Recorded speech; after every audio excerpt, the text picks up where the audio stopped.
আসসালামু আলাইকুম। আজ দেখাবো একটু ঝাল আর একটু মিষ্টি সবার পছন্দের চিকেন উইংস বানানোর রেসিপি। এটা চট জলদি বানানো যায় আর বানানো খুবই সহজ।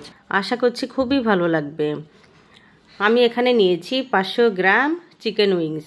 আপনারা চাইলে যে মুরগির যে কোনো অংশ দিয়ে এই উইংসটা বানিয়ে নিতে পারেন। আর আমি এখানে একটা উইংসকে 2 টুকরো করেছি, আপনারা চাইলে 3 টুকরো করে নিতে পারেন।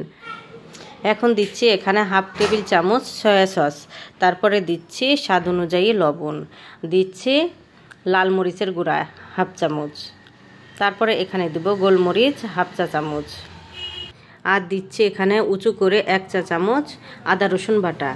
ব্যাস, আর কোনো মশলা লাগবে না। এখন আমি মশলাগুলো খুব ভালোভাবে উইংসের সাথে মিশিয়ে নিচ্ছি। আপনারা চাইলে এইভাবে মিশিয়ে 10 মিনিট রেস্টেও রেখে দিতে পারেন। খুব ভালোভাবে মেশানো হয়ে গেছে। চিকেনগুলোকে কোট করার জন্য আমি এখানে কিছু শুকনো উপকরণ মিশিয়ে নিচ্ছি। প্রথমে আমি নিয়েছি 1 কাপ ময়দা, তারপরে নিচ্ছি আমি 1/4 কাপ কর্নফ্লাওয়ার, তারপরে দিচ্ছি আমি 1 চামচ মতো গোলমরিচ গুঁড়া, আর দিচ্ছি 1 চামচ মতো লাল মরিচের গুঁড়া, আর দিচ্ছি স্বাদ অনুযায়ী লবণ, তারপরে দিচ্ছি আমি 1 চা চামচ আদার পাউডার। আদা পাউডার না থাকলে আপনারা বাদও দিতে পারেন। তারপর এখন ভালো করে আমি শুকনো উপকরণটাকে মিশিয়ে নিলাম। শুকনো উপকরণটা খুব ভালোভাবে মিশানো হয়ে গেছে। এখন আমি চিকেনগুলো দিয়ে খুব ভালোভাবে কোট করে নেব।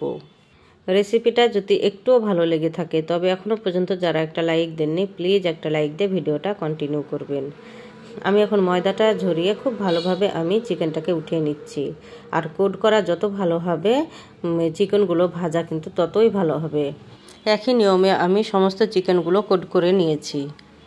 আর আগে থেকে আমি একটা কড়াইয়ে তেল বসিয়ে দিয়েছি। তেলটা খুব ভালোভাবে গরম হয়ে গেলে আমি চিকেন উইংসগুলো দিয়ে ভেজে নিব। আর দেওয়ার সঙ্গে সঙ্গে এগুলো নাড়াচাড়া করা যাবে না। এক পাশ যখন গোল্ডেন কালার হয়ে ভাজা হবে তখন আমি এগুলোকে নাড়াচাড়া করে দিচ্ছি। আর সময় নিয়ে ধৈর্য সহকারে এগুলোকে ভেজে নিতে হবে। আর চুলার পাওয়ারটা হাই হিটে রেখে কিন্তু চিকেন উইংসগুলো ভেজে নিতে হবে।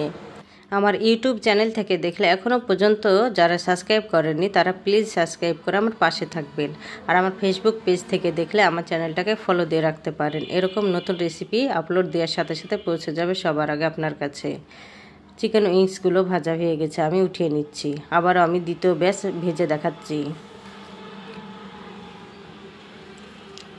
এভাবে করে আমি সব চিকেনগুলোকে ভেজে নিয়েছি। চিকেনগুলো রান্না করার জন্য অন্য একটা প্যানে দিচ্ছি 1 টেবিল চামচ তেল, আর দিচ্ছি এখানে 1 চামচ মতো খুব মিহি করে রসুন কুচি। রসুনটাকে এখন আমি হালকা ফ্রাই করে নিব। খেয়াল রাখতে হবে অতিরিক্ত যেন ভাজা না হয়ে যায়। রসুনটা ফ্রাই হয়ে গেলে একটা সুন্দর স্মেল বের হবে। রসুনটা ভাজা হয়ে গেছে। এখন আমি এই পর্যায়ে অ্যাড করছি হাফ কাপ মতো টমেটো সস। তারপরে এখানে আমি দিচ্ছি 1/4 cup red chilli sauce. Chilli সসটা দিলে চিকেনের কালারটা খুবই সুন্দর আসে। তারপরে এখানে দিচ্ছি 1 টেবিল চামচ সয়া সস। এখন আমি উপকরণগুলোকে মিশিয়ে নিচ্ছি। আপনারা চাইলে আবার খালি টমেটো সস আর সয়া সস দিয়েও এই উইংসটা রান্না করতে পারেন। তারপরে এখানে দিচ্ছি আমি 1 টেবিল চামচ ভিনেগার। এখানে ভিনেগারের পরিবর্তে আপনারা লেবুর রসটাও দিতে পারেন। আর এ পর্যায়ে এখানে অ্যাড করা লাগবে 1 চামচ মতো চিনি। আমার চিনিটা দেয়া স্কিপ হয়ে গেছে, আপনারা চিনিটা অবশ্যই দিবেন। তারপর খুব ভালোভাবে যখন মিশানো হয়ে যাবে মশলাগুলো তখন আমি ফ্রাই চিকেনগুলো দিয়ে খুব ভালোভাবে মিশিয়ে নিব।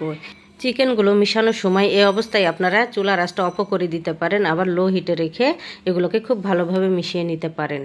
তারপরে এখানে আমি দিলাম 1 চামচ মতো চিলি ফ্লেক্স। এটা দিলে খুবই সুন্দর একটা ঘ্রাণ আসে। তৈরি হয়ে গেল আমার চিকেন উইংস। আপনারা খুবই ঝটপট এই চিকেন উইংসটা বানিয়ে নিতে পারবেন।